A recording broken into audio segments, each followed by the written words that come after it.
राधे राधे भक्तों, स्वागत है आप सभी का एक बार फिर से आज के इस खास वीडियो में। भक्तों, आज हम आपको रमा एकादशी की व्रत कथा सुनाने जा रहे हैं। यह प्रसंग उस समय का है जब द्वापर युग था। एक समय द्वापर युग में महाराज युधिष्ठिर कर्म के जटिल बंधन के विषय में सोचकर उदास बैठे थे। उनके मन की व्यथा को समझते हुए भगवान श्री कृष्ण उनके पास आए। युधिष्ठिर ने भगवान श्री कृष्ण के चरण स्पर्श किए और अत्यंत विनम्रता से पूछा कि हे माधव, हे केशव, इस संसार में मनुष्य अपने कर्मों के फल से बंधा है। कभी कभी पूर्व जन्म के पाप इस जीवन में इतने कष्ट देते हैं कि मनुष्य को कोई मार्ग नहीं सूझता। वह घोर अंधकार में डूब जाता है। क्या कोई ऐसा सरल उपाय, कोई ऐसा व्रत या पुण्य है जिसके प्रभाव से मनुष्य अपने जाने अनजाने में किए गए सभी पापों से मुक्त हो सके और उसे इस लोक में सुख और परलोक में सद्गति प्राप्त हो? युधिष्ठिर के नेत्रों में करुणा और जिज्ञासा का भाव देखकर भगवान कृष्ण मंद मंद मुस्कुराए। उन्होंने कहा, हे राजन, आपने संपूर्ण मानव जाति के कल्याण के लिए यह प्रश्न किया है। आपका प्रश्न बहुत ही सुंदर और प्रासंगिक है। हे युधिष्ठिर, एक ऐसा महाव्रत है जो समस्त पापों का नाश करने वाला और अश्वमेध यज्ञ के समान फल देने वाला है। आप ध्यान पूर्वक सुनिए। भगवान श्री कृष्ण ने कहा, हे राजन, कार्तिक मास के कृष्ण पक्ष में आने वाली एकादशी का नाम रमा एकादशी है। जो भी मनुष्य पूर्ण श्रद्धा और भक्ति भाव से इस दिन भगवान विष्णु का पूजन और उपवास करता है, उसके जन्म जन्मांतर के पाप ताप नष्ट हो जाते हैं। इस लोक और परलोक में सहायता करने वाली इस एकादशी के समान संसार में दूसरा कोई व्रत नहीं है। तब महाराज युधिष्ठिर ने भगवान श्री कृष्ण से पूछा, हे भगवान, कृपया आप मुझे कार्तिक मास के कृष्ण पक्ष की एकादशी की कथा सुनाइए तथा इससे कौन सा वह फल मिलता है, सो आप विस्तार पूर्वक कहिए। तब श्री कृष्ण भगवान बोले कि हे राजन, इस व्रत को करने से समस्त पाप नष्ट हो जाते हैं। आप इसकी कथा को ध्यान पूर्वक सुनिए। इसकी कथा इस प्रकार है। प्राचीन काल में मुचुकुंद नाम का एक राजा राज्य करता था। उसके इंद्र, वरुण, कुबेर, विभीषण आदि मित्र थे। वह सत्यवादी तथा विष्णु भक्त था। उसका राज्य बिल्कुल निष्कंटक था।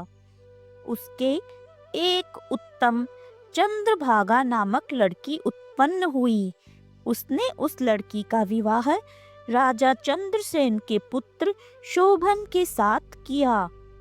एक समय जबकि वह अपनी ससुराल में थी, एक एकादशी पड़ी।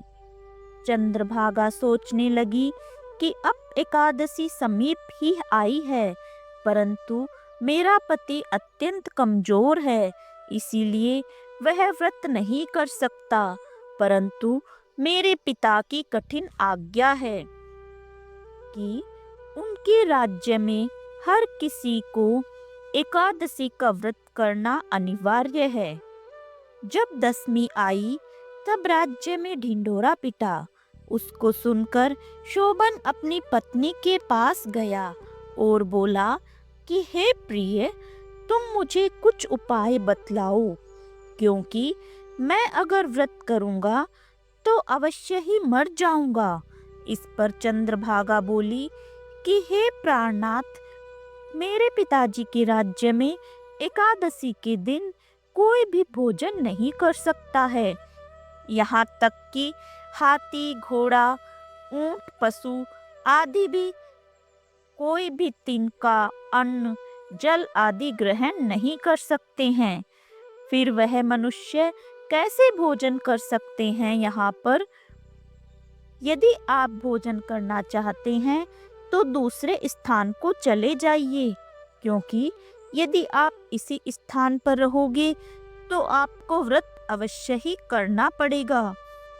उस पर शोभन बोला कि हे प्रिय, तुम्हारा कहना बिल्कुल सत्य है। यह एकादशी का व्रत पुण्य फलदायी और पापों को नष्ट करने वाला है। मैं यह व्रत अवश्य ही करूंगा। भाग्य में जो लिखा है वह तो होकर ही रहेगा। ऐसा विचार करके उसने एकादशी का व्रत किया और वह भूख और प्यास से अत्यंत पीड़ित होने लगा। सूर्य भगवान भी अस्त हो गए और जागरण के लिए रात्रि हुई। वह रात्रि शोभन को अत्यंत ही दुख देने वाली थी। दूसरे दिन प्रातः से प्रथम ही पहर में शोभन इस संसार से चल बसा। राजा ने उसके मृतक शरीर का चंदन आदि लकड़ियों से दाह संस्कार करवाया। चंद्रभागा अपने पति की आज्ञा अनुसार अग्नि दहन नहीं हुई और उसने अपने पिता के घर रहना ही उत्तम समझा। रमा एकादशी के प्रभाव से शोभन को मंदराचल पर्वत पर धन धान्य से युक्त तथा शत्रु रहित एक उत्तम नगर प्राप्त हुआ। उसके महल में रत्न तथा स्वर्ण के खंभे लगे हुए थे। वहां पर वह स्वर्ण तथा मणियों के सिंहासन पर सुंदर वस्त्र तथा आभूषण से युक्त बैठा हुआ था। आभूषणों से युक्त गंधर्व तथा अप्सरा इसकी स्तुति कर रहे थे। उस समय राजा शोभन दूसरा इंद्र ही प्रतीत हो रहा था। एक समय मुचुकुंद नगर में रहने वाला एक सोम शर्मा नामक ब्राह्मण तीर्थ यात्रा के लिए निकला। उसने घूमते घूमते शोभन को देखा। वह ब्राह्मण उसको अपने राजा का जमाई जानकर उसके निकट गया। राजा शोभन ब्राह्मण को देख आसन से उठ खड़ा हुआ और अपने ससुर तथा स्त्री चंद्रभागा की कुशलता को पूछने लगा। सोम शर्मा ब्राह्मण बोला कि हे राजन, हमारे राजा कुशल है तथा आपकी पत्नी चंद्रभागा भी कुशल है। अब आप अपना वृतांत बतलाइए। मुझे यह बड़ा आश्चर्य है कि ऐसा विचित्र और सुंदर नगर, जिसको न तो मैंने कभी सुना और न ही कभी देखा है, आपको किस प्रकार प्राप्त हुआ। शोभन बोला कि हे देव, यह सब कार्तिक मास के कृष्ण पक्ष की रमा एकादशी के व्रत का प्रभाव है। इसी से मुझे यह अनुपम नगर प्राप्त हुआ है, परंतु यह मेरे लिए अध्रुव है। इस पर ब्राह्मण बोला कि हे राजन, यह अध्रुव क्यों है? यह आपके लिए रमणीय किस प्रकार बन सकता है? तो आप मुझे समझाइए। मैं आपके कहे अनुसार ही करूँगा। इसमें बिल्कुल भी आप झूठ न समझें। शोभन बोला कि हे देव, मैंने अश्रद्धा पूर्वक व्रत किया। उसके प्रभाव से मुझे यह नगर प्राप्त हुआ, इसलिए मैं इससे खुश नहीं हूँ और इसे अध्रुव मानता हूँ। यदि आप इस वृतांत को राजा मुचुकुंद की पुत्री चंद्रभागा से कहोगे तो वह उसको ध्रुव और रमणीय बना सकती है। ब्राह्मण ने वहां आकर चंद्रभागा से समस्त वृतांत कहा। इस पर राजकन्या चंद्रभागा बोली कि हे ब्राह्मण देव, आप क्या वह सब वृतांत प्रत्यक्ष देख करके आए हैं या अपना स्वप्न कह रहे हैं? इस पर ब्राह्मण बोला कि हे पुत्री, मैंने तेरे पति शोभन को तथा उसके नगर को प्रत्यक्ष देखा है, परंतु वह नगर अध्रुव है। तू कोई ऐसा उपाय कर जिससे कि वह ध्रुव हो जाए। इस पर चंद्रभागा बोली, हे महाराज, आप मुझे उस नगर में ले चलिए। मैं अपने पति को देखना चाहती हूँ। मैं अपने व्रत के प्रभाव से उस नगर को ध्रुव बना लूंगी। चंद्रभागा के वचनों को सुनकर वह ब्राह्मण उसको मंद्राचल पर्वत के पास वामदेव के आश्रम को ले गया। वामदेव ने उसकी कथा को सुनकर चंद्रभागा को मंत्रों से अभिषेक किया। चंद्रभागा मंत्रों तथा व्रत के प्रभाव से दिव्य देह धारण कर अपने पति के पास चली गई।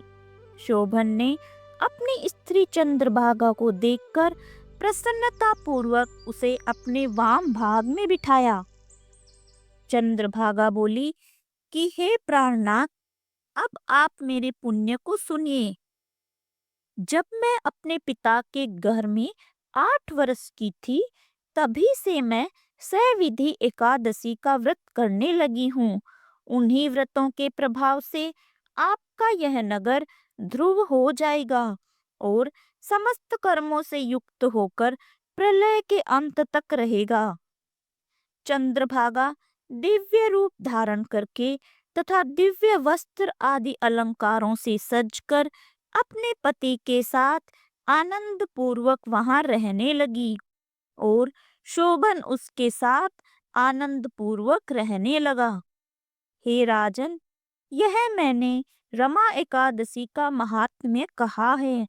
जो मनुष्य रमा एकादशी के व्रत को करते हैं, उनके समस्त पाप आदि, जो कि कोई ब्रह्म हत्या का भी पाप हो, तो भी वह नष्ट हो जाता है।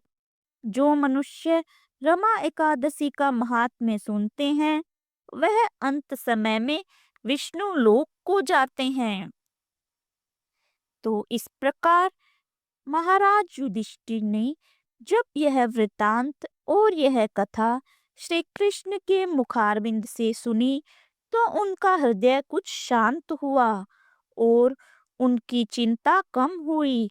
अब महाराज युधिष्ठिर ने भी एकादशी का व्रत किया। तो भक्तों, यह थी रमा एकादशी की व्रत कथा। बोलिए जय श्री हरि विष्णु, जय एकादशी माता। तो भक्तों, आइए अब सुनते हैं तुलसी माता की कथा। कार्तिक मास में तुलसी माता का अत्यंत ही महत्व बताया गया है। इस महीने में तुलसी माता का बिड़ला सींचना और तुलसी माता की पूजा करना अत्यंत ही फलदायी और पुण्यदायी होता है।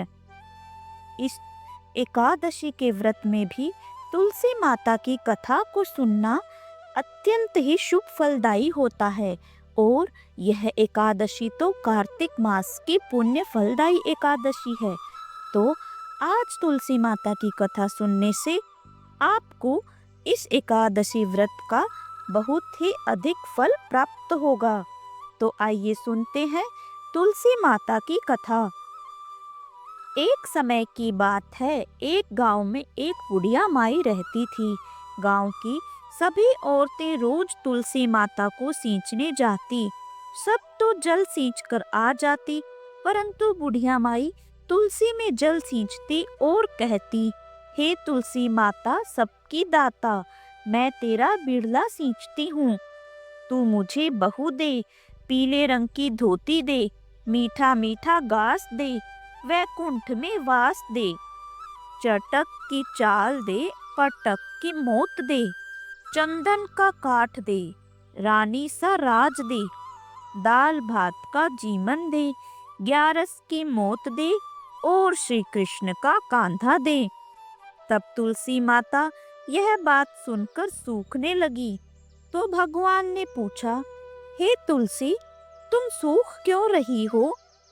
तुलसी माता ने कहा, मेरे मन की मत पूछो। तो भगवान ने कहा, अगर मैं यह बात नहीं पूछूंगा तो कौन पूछेगा?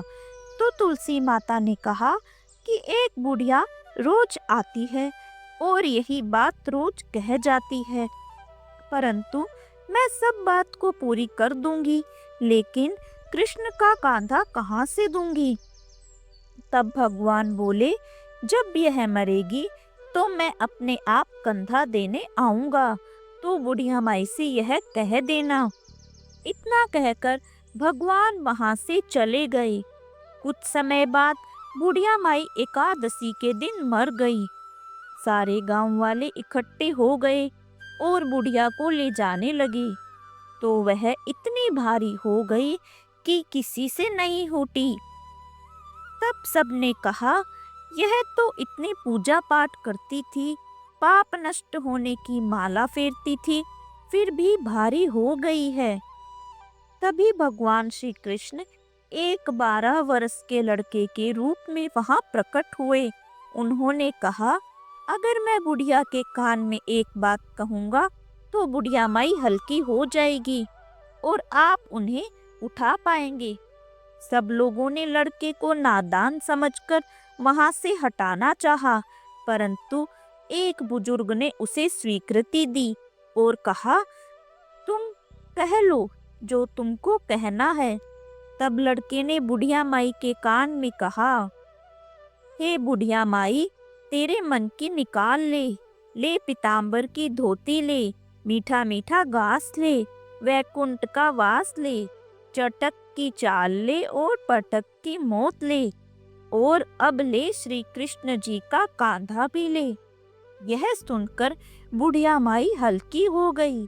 भगवान श्री कृष्ण ने बुढ़िया माई को कंधा दिया और बुढ़िया माई को मोक्ष मिल गया। हे तुलसी माता, जैसे आपने बुढ़िया माई को मुक्ति दी, वैसे ही सबको देना। कहानी सुनने वालों का भी भला और सुनाने वालों का भी भला। जय श्री कृष्ण। राधे राधे। भक्तों, कथा अच्छी लगी तो वीडियो को लाइक एंड शेयर करें। कमेंट में जय श्री हरि विष्णु जरूर लिखें, और अभी तक आपने हमारे चैनल को सब्सक्राइब नहीं किया है तो इसे सब्सक्राइब भी जरूर कर लें। अगर आप हमें फेसबुक पर देख रहे हैं तो पेज को फॉलो अवश्य करें। तो मिलते हैं अगले वीडियो में। तब तक के लिए जय श्री कृष्णा। राधे राधे।